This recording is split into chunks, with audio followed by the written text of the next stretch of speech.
With you from the Gerber Law Offices. One call, that's all studio at the Avenue in downtown Milwaukee. JOSHY DiMaggio on dog duty today. So no Josh. Hunter's on his pre-football season sabbatical. He'll rejoin us sometime next week. So it's just me and Will today. Will Sommers, full-time Will, who I helped move on Monday, might I add. God, am I a good guy. Right, Will?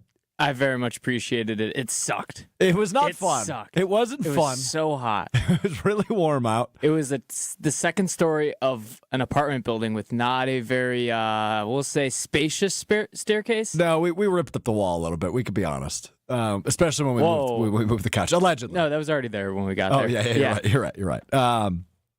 I still can't get over your love sack, which is a giant beanbag. Can you tell me this? I don't know. I don't want to go too far, but how did you acquire said love sack? I was acquaintances with one person who I am no longer acquaintances for, but before I was no longer an acquaintance with them, I purchased the love sack off of them for $100. And it is the most comfortable piece of furniture I own. I don't know if acquaintance is the right word for this person. It was a love interest, potentially. Yeah, you bought a love sack from your ex-girlfriend. I'm bobbing and weaving here. Yeah, okay. And the thing with you is, we're getting stuff done, man. Right? Like we're moving you. We're unloading a giant U-Haul that you had me drive because you were scared to drive it. I mean, it was massive, wasn't it? It was large, but it wasn't that hard to drive. And you kept making comments when we were lifting heavy things that made me laugh to the point where I would drop said heavy things. And we almost had a fatality with the television at one point. Well, I don't see how this is my fault. I'm just trying to lighten the mood, and then you just started dropping things and then blaming it on me for making you laugh. You said, with your love sack, you said, and I quote, "This thing is like Jell-O. It conforms." I stand by that. It does conform. That was a fact. I wasn't trying to be funny. And then you made me drag it through the hallway, and then everyone's like, oh, the love sack's gross. But it's like, yeah, Strouf did not help me carry it. He was just standing there laughing, taking videos of me. Now, if I'm not mistaken, you are now selling the love sack? It will be on Facebook Marketplace later today, hopefully. Stay tuned. If you're interested in buying it, please take it from me. It's way too big, and I don't have enough room for it. What's the price point for this? I don't know. I'm thinking of just selling it for really cheap so I can get rid of it. I don't really care that much. I honestly looked into just like giving it away to charity or something, which I still might do. I just want to get rid of it. Yeah, it is like you've seen it. It's a burden. It's huge. I mean, there's no better way to describe it as a giant ass beanbag. It's way too big. It filled up my entire closet. That was the only place I could put it. Unreal. All right. Okay. Well, yeah, I mean, we had a good time. It was an experience. It was. That's one way to put it. Yeah, it was an experience. We had fun. At times. Yeah. I mean, maybe. But anyway. All right, let's talk about the Milwaukee Brewers because what they are doing is absolutely unbelievable. They have the best record in baseball, 64-43 now, after another defeat of the Chicago Cubs. Back-to-back wins over the Cubs. They win the series. They have a 2-game lead in the NL Central, entering the series nightcap, if you will, later this afternoon at AmFam Field. I asked Ben Brust earlier today. I said, "Are the Brewers amazing?" And he said, "I don't think amazing is a strong enough word." And I think that's the best way to put it. They're a team of destiny. They certainly might be. They get the spirit of Bob Uecker. After obviously he passed away earlier this year. I mean, I can't believe what we're witnessing. I said it a few weeks ago. You know, we are witnessing a team that can hang with anybody, and that is World Series good. And they just continue to back that statement up. They scratch and claw and find ways to win baseball games. But it's not even just that I'm so amused by and so fascinated by.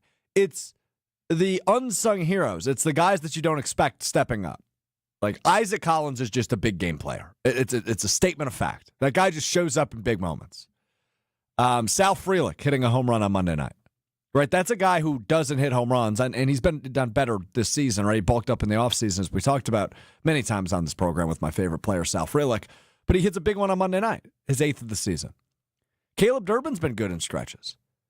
But nobody, debatably, bigger for the Brewers the last month, at least offensively, than Andrew Vaughn. And I just want to recap the Andrew Vaughn story for you, because I'm going to advocate for something in a moment with the Andrew Vaughn trade. But I need you to understand how ridiculous what he is doing is, okay? He has played 15 games with the Brewers, just 15. 15 games with the Brewers, Andrew Vaughn has. Former first-round pick, was bad with the White Sox for the last several seasons. Golden Spikes winner. Golden Spikes winner. Yep, best collegiate baseball player. Yeah. Baseball Heisman. Baseball Heisman. He won that, right? He was the number 3 overall pick. Yeah. Came in with a ton of expectations. He was a really good college baseball player. He's a good baseball player, as we're seeing now. But what he's doing is Barry Bonds-esque, and that is not a joke. He is playing as well as Barry Bonds offensively in this stretch of 15 games. For reference, Andrew Vaughn played 48 games this season for the Chicago White Sox. He has played 15 for the Brewers, so he played 3 times as many games for the White Sox. He has more RBI with the Brewers. He has as many home runs with the Brewers. 5 home runs. And he has 137 less at-bats. 137, he has more RBI. 21 RBI in 15 games. Can we talk about how ridiculous that is? He's so good. 375 average. This guy is like literally Barry Bonds. I'm not kidding when I say, I know that seems ridiculous, but he's Barry Bonds. Andrew Vaughn might be the greatest baseball player ever. I know that sounds ridiculous, but if this stretch maintains, because what everybody said about Andrew Vaughn since he was traded for, which we will get back to in a moment, what everybody has said about Andrew Vaughn is, well, yeah, he's playing well now, but he's going to come down to earth. Will, you're a White Sox fan. Your dad's a White Sox fan. He's been in my mentions every day about Andrew Vaughn. Your dad has been, who we love, Dan the Man. He has said multiple times, yeah, it's Andrew Vaughn, though. He's going to come back down to earth. It's Andrew Vaughn. It's the Andrew Vaughn experience. Andrew Vaughn is the best player in the world right now. I know I'm being a little facetious when I say that, a little tongue-in-cheek. But I'm starting to think at this point, as I shake the computer monitors in front of me, that this doesn't need to end. Andrew Vaughn was the best player in college baseball at one point in his career. He might actually be legit. He might be the bat the Brewers were looking for. Now, I hope the Brewers, with the trade deadline coming tomorrow, I hope the Brewers don't say, well, look what Andrew Vaughn's done. He's our big bat. This is what we got. We got what we need. We don't need to do anything at the deadline. I don't think that's the move, because you got to go all in. This is the best team in baseball. They have a legitimate chance to win the World Series. But Andrew Vaughn is Barry Bonds' level of good. Will, what's the stat? Do you know it off the top of your head? Only 2 MLB players have put up the following numbers over their first 10 home games with the team, and this is since it's pretty good company. Just let that sink in for a moment. Just let that sink in. He's been that good. And this is a guy. Okay, now, I legitimately am going to advocate for a moment that the Brewers, if they win the World Series, they should build an Aaron Savali statue. They should give Cavalier Johnson, who is the mayor of Milwaukee, should give Aaron Savali a key to the city. He's been that good. So Aaron Savali, you remember this a couple months ago, when Jacob Mizorowski, the Miz, was called up from AAA. The Brewers told Savali, hey, we're going to work you out of the bullpen. We're going to put you in relief, maybe long relief. And he said, I don't think so. I want to be a starter. Trade me, please. And the Brewers, on his 30th birthday, obliged. They sent him to Chicago, the White Sox, one of the worst teams in baseball. Sorry, Will. One of the worst teams in baseball. And in return, they got a number 3 overall pick from years ago who has done nothing but disappoint and underperform in Chicago. And we say it all the time in sports, a change of scenery can be good for people. Well, it certainly was for Andrew Vaughn. He's got his spark back. He's amazing now. 375 average, 5 home runs, 21 RBI in 15 games with the Brewers. He's hitting like one of the best players in baseball since he's joined Milwaukee. So, Aaron Savali, I thank you. I thank your ego. Thank you, Savali. They should build him a statue if they win the World Series. I think I said this morning. I don't think there's one member of the Brewers front office that can take credit for this trade, right? No. Like, this was all Aaron Savali. Well, and Andrew Vaughn, mind you, was in AAA at the time they traded him and started. Brewers, they consistently do it. Mizorowski's obviously a part of that, right? A guy that's come all the way up from being a draft pick years ago.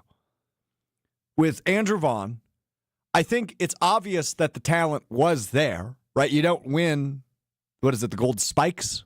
Is that right? Golden Spikes. Golden Spikes. You don't win that. If you're obviously not, you don't win that unless you're amazing. And he was amazing in his collegiate career.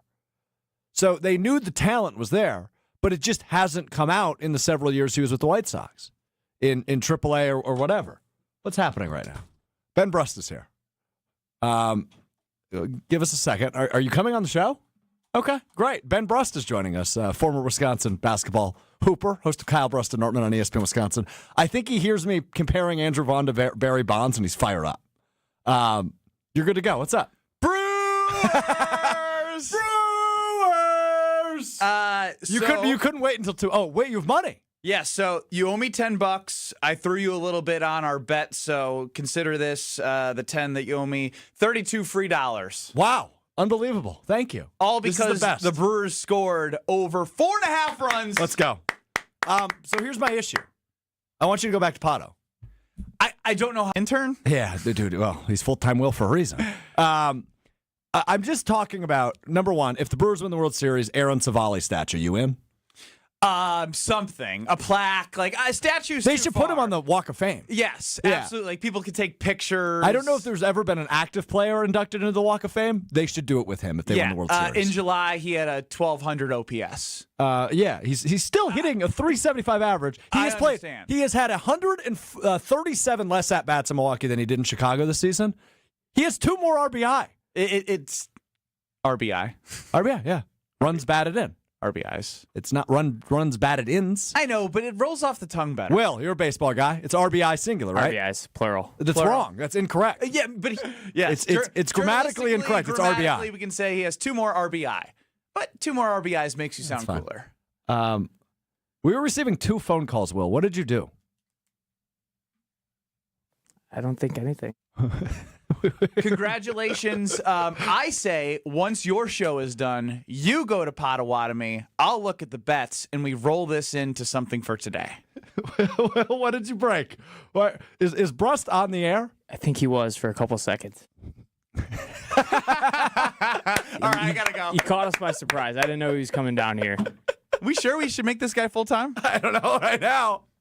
The phone lines are lighting up, and I did not say to call. So there you go. We're good now. Good one, Will. That's good. All right, thanks for stopping in. Ben Brust, host of Kyle Brust and Nortman. That is, that's amazing. That's amazing. What a moment. I've got money. So thank you, Aaron Savali. Thank you, Chicago White Sox. Thank you, Brewers. Best team in baseball. Winning in the NL Central. 2-game lead in the NL Central over the Chicago Cubs after 2 wins. Monday and Tuesday. Going for a sweep today. And it's ridiculous how good they have been against the best teams in baseball. They smoked the Dodgers this season. Complete clean sweep season series. They're going for a sweep today of the other best team in the National League and the team that at one point had I think it was up to like an 8.5 game lead at one point in this season in the NL Central. Crazy turnaround. The World Series good. You're witnessing a World Series good team. I hear Ben Brust on the app in New York. Oh, well. Good stuff out there. No, yeah, a lot of texts. Pretty sure you have a hot mic. I think you have a hot mic. Ben Brust is talking over the commercials. I can hear Ben Brust over the top of the commercials in the national broadcast. Want to apologize to the non-MIA? I apologize. I did not know Ben was coming on. I didn't either. Here. I didn't either. Was not prepared for that. All right, let's get the Packers training camp. It was such a good move. It was a good moment today. I like good moments. And also, Will, I probably shouldn't say this, but I'm going to say it. I appreciate you doing that. Doing what? Saying sorry? No, maybe making a mistake and owning it, number one. But number two, Yeah. people know Mr. Relevant's happening now. Yeah. So if they were listening on 94.5 ESPN Milwaukee, so that's okay. Yeah, I guess. All right, Packers training camp. So Will told me, there's this piece of audio. So Nate Hobbs, the Nate Hobbs situation, we talked about it a little bit on Monday's show. He's been lighting people up, lack of a better term, at Packers training camp. And, he's chalked it up to, hey, man, I'm a football player. It's hard for me to turn it off. It's hard for me to, not be, a football player. I understand it's my own teammates. I'm not trying to hurt anybody. It's not malicious intent. It's hard for me to flip that switch. And LaFleur lit him up, and he went low on Marshawn Lloyd. It sounds like Marshawn Lloyd now a non-contact injury, which we will hear from Goody in a second. But hopefully it's been reeled in. But that was kind of the big story from camp, at least through Monday. Brian Gutekunst met with the media yesterday. Talked about the Nate Hobbs situation, the Marshawn Lloyd situation. Here's Brian Gutekunst on what the heck happened at Monday's practice. Yeah, I mean, they're obviously working through, I think, as he kind of came, around the corner there, he planted to change directions. I think something grabbed on him a little bit, so they're doing the testing now, and I think they'll probably know more today and see where that goes. But just to clarify, does that mean that the injury was not related to the contact with Nate Hobbs? Didn't look like it. It looked like as he came into it, yeah. Okay, so Goody, in theory, backing up Nate Hobbs and saying that it was a non-contact injury for Marshawn Lloyd. Which, still not good, right? Obviously, this is a guy who, they have high hopes for, right? He was a mid-round pick. They drafted him on day 2 last year. He only played in one game last year. Had an emergency appendectomy at some point last season. Had dealt with some other injuries in the offseason and into the regular season. Was put on the PUP list. Didn't really play last year. And that's a guy they wanted to back up Josh Jacobs. He's got the raw talent. During his time in college at both USCs, South Carolina and USC in California, Southern California. And it just sucks, right? It just sucks. So it appeared to be a non-contact injury after review, despite Hobbs going low on him. And he just can't catch a break, which is awful because it's a guy, like I mentioned, you have high hopes for. But it seems like it's just an unfortunate, it's just unfortunate circumstances for Nate Hobbs. And, well, Marshawn Lloyd more so than Nate Hobbs. And Nate Hobbs seemingly didn't play a role despite going low in practice, which you can't do. You can't, especially when you're not in pads. But you shouldn't go low on your running backs. You're not trying to hurt your teammates. So we have not heard officially, unless I've missed it, what's going on with Marshawn Lloyd and what happened to Marshawn Lloyd. But certainly does lapse. A bunch of his teammates joined him. Championship teams typically have. And I think that's something that maybe is being instilled in this group. But again, keep in mind that they are the youngest team in the league, or have been. So that's something that develops over time. But I think especially this year, they want to come in with that edge and that championship mentality, which I think they're certainly capable of. So we will see. Family night Saturday, which is really, I talked to Brian Bulaga. I was on the Homer Hour on Monday, the Super Bowl champion, former right tackle. He said, like, family night is the real, is the real go time. It's the real, it's really when everything kicks in. You get more into a routine. You're more in game planning than in installation, right? You're installing the defense. You're installing the offense, the rookies and newcomers getting up to speed and what the systems expect. And then family night is kind of that mark of, okay, this is the rhythm of the season now, right? We're into getting ready for preseason games. We're into getting ready for a couple of different things. So it's good. Yeah, we'll see. But family night's the big one on Saturday. So there you go. All right. Wisconsin, and I live in Oshkosh part of the summer. I have a home there. Yeah. All I hear about is how great the Packers are going to be. Let me just remind you that if you don't, with a fingertip, block the field goal to beat the Bears in Chicago, you go 0-6 in the division. 0-6, not win a game. And then we rolled in and beat your ass in Lambeau the end of the season. So I think the Packers are headed for a dead last finish in the division. So my word here is repetitive. He did the same exact thing last year. Last May, he joined Jim, Matt, and Molly in Madison and said, the Bears at minimum will win 10 games and that the Packers will win at maximum 8 games. And, well, he was wrong on both fronts. Packers won 11 games. The Bears won, what was it last year, Will? Six games? 6 games. 6 and 11? Yeah, I mean, he's just running it back. He does this every year. I respect the commitment to the bit, but he's been wrong a lot more than he's been right on the Bears and Packers finishing last in the division. The Packers will not finish last in the division. It's not going to happen. So we'll see. We'll see.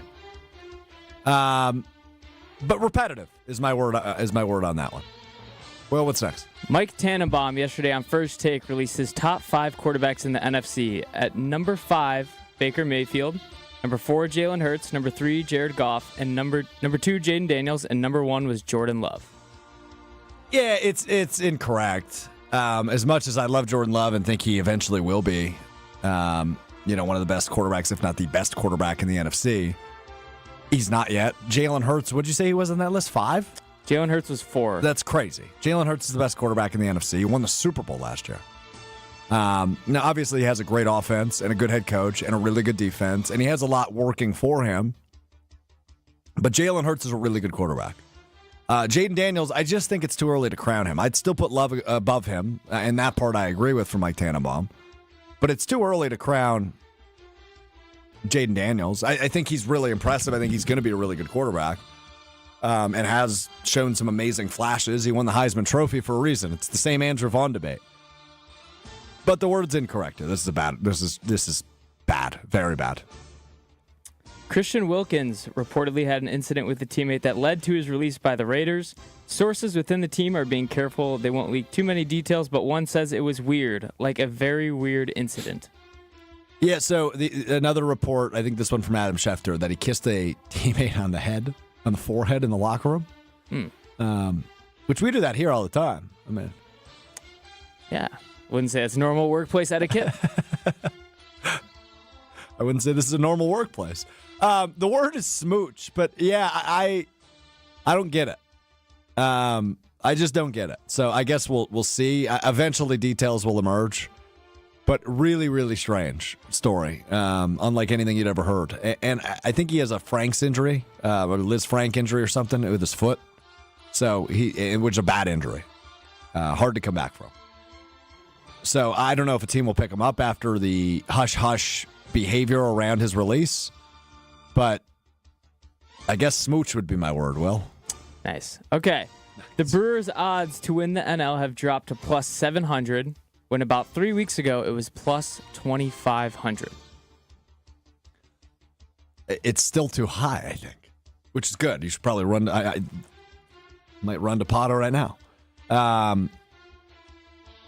I'd go with underdog, probably. I still feel like this team is. I feel like they should be treated like the best team in baseball and the World Series favorites because that's what they are and what they should be, and that's how we should operate. That's how we should treat them. They're that good. So underdog will be my word. Plus 700. Do you know off the top of your head who's still in front of them? I'd imagine the Cubs, the Dodgers. I know the Cubs are plus 600 in front of them. I believe the Phillies are as well, too. Wow. Yeah, I'm fine being the underdog. I'm fine operating from that. But I think we are to a point now where the Brewers are that good that they shouldn't be treated as such. They're the best team in baseball, and they can compete with anybody. The way they've beat up on other teams in front of them in the betting odds should be a sign of how good they are. So underdog, my word. And then in one word, describe our move together.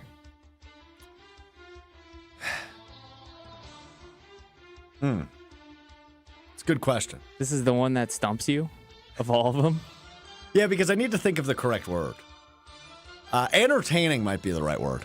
I got massive entertainment on it. It was good. I was kind of whipping it a little bit. How did you get home? My car was parked at the U-Haul place. Smart by you. Got it. Yeah, so, I mean, it was an experience. That would also be a word here. But entertaining experience and... It was very hot outside, too. It was really warm. Yeah, I was sweating. Face was bright red. Yeah, I was sweating quite a bit. So, all right, there's One Word Wednesday. It's good stuff. I can't stop thinking about the Brewers, who play in about 10 minutes on our sister station, 620 WTMJ, also 100.5 ESPN in Madison. I can't stop thinking about the Brewers, Will. It's all I can think about. They're fun. They're so good. You get Fastball Freddy today. on the mound for the Crew, the all-star pitcher for the Milwaukee Brewers. And that just makes me feel really good about a sweep here, 3-game lead in the division, best record in baseball continues to ascend. I'm not being irrational when I say they're a World Series team, right? Like, they have proven they're that good. Yeah, I mean, they're the best. They have the best record in baseball. And it's not like they're beating up on bad teams, right? It's not like they're playing the Rockies and the White Sox over and over again. I would argue they played better against the good teams in the MLB. They do. I mean, you saw what happened against the Marlins over the weekend. Yeah. They lost 2 of 3. Sweep the Dodgers, going for the sweep today against the Cubs, 2 teams that are ahead of them in the betting odds to win the NL. So I would just say this, with a 2-0 start to this Cubs series, and with the 3rd game coming today, and then in a couple weeks you'll play them in a 5-game tilt at Wrigley Field, which is going to be really fun. The goal, and I don't know if this was ever the goal, but the goal is certainly not the wild card. The goal is to be the top seed in the National League. And I don't want to call it a failure if they don't achieve that, because the Cubs are a really good baseball team, and that's what makes what they're doing so impressive. Because a failure wouldn't be the right word, because they're going to be a playoff team without fail. Like, it's almost, you get home field advantage in the series, every series you play, which would include the World Series if they continue the best record of baseball. They're that good. And by the way, they win the division, could set up a date with the Chicago Cubs in the NLDS. that'd be fun. Boy, would that be fun. Do you think the atmosphere was good this week at AFM Field? Grab your popcorn. Yeah, that'd be great. That'd be sweet. All right. Will, each and every week you shine on Wednesdays.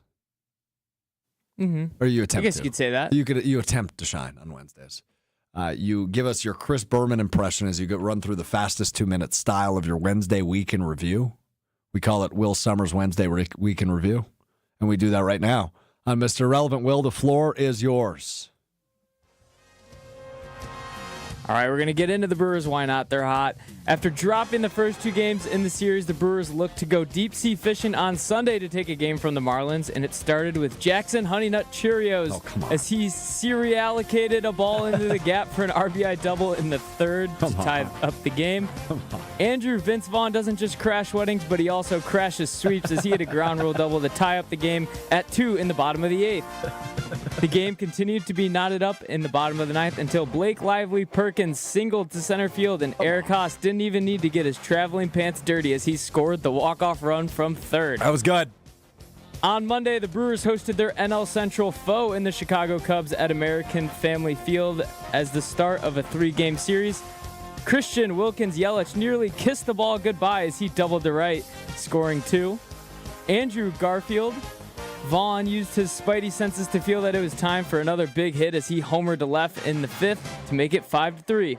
But it didn't end there. Jeremy Salen White Freelick cooked up a solo shot to right to make it 6-3 in the 6th, and the Brewers wouldn't look back, winning 8-4. And then last night, Dan Quinn Priester commanded the zone for 5 2/3 innings, allowing 8 hits and just 2 earned runs. Andrew Breeze Vaughn continued to be a saint for the Brewers as he blasted a grand slam and finished the game with 6 RBIs. Aaron Rodgers Savale was stealing strikes and closed out the game for a 9-3 Brewers win as the Crew go for the sweep this afternoon. Your Mr. Irrelevant week recap of Will Sommers. Hold on. Aaron Rodgers Savale. I meant Ashby. Dang it. That works too, though. Savale's technically a Brewer. But he's not stealing strikes. Would he get a World Series ring? I guess he would, wouldn't he? Yeah, he would. Huh. Well, he deserves one if they win. So certainly, given what Andrew Vaughn's done. And again, okay, that was solid. Not your best, not your worst. It was solid. Mm-hmm. Give me the Honey Nut Cheerios line again. Yeah, Jackson Honey Nut Cheerios I can't even say it. Serialicated a ball into the gap. I also don't think you got the Christian Wilkins Yelich. Oh, I didn't catch that. Kissed the ball goodbye as he doubled to right. That's Almost good. kissed the ball goodbye. That's good. That's good. Yeah. Okay. Will's week in review. There you have it. I'll tell you what.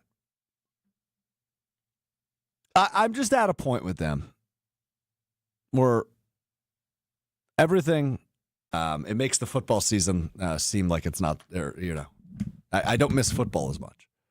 Although football technically back. We get the Hall of Fame game tomorrow. You betting on the Hall of Fame game? Probably not. I watched the Hall of Fame game last year, but I usually do not watch it. Probably fell asleep. You did or me? No, you. Yeah, I probably did. I don't know if it's a great game, but the Chargers play, which is a Harbaugh, and the Harbaughs go hard in the preseason. Free money. Guess that might be interesting. Maybe we'll see like a third string fullback that used to be like a former lacrosse player or something. Typically what you get, yeah. That's something that Harbaugh would do. Yeah, that's true. I agree with that. All right. So actually, Detroit favored in this game. So that means you can get the Chargers at plus money. Hello. I don't know what I'm doing. I gotta go to Pato, man. I can't have this cash sitting in front of me. This is bad. How much cash is it?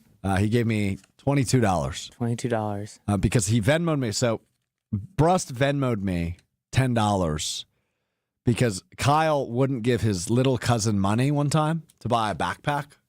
So me and Brust were like, we got it. And I gave Kyle $20, but then I ended up taking the $20 back because we bullied Kyle into buying the backpack for his little cousin. But I never Venmoed Ben his $10 back. I just stole his $10. So there you have it.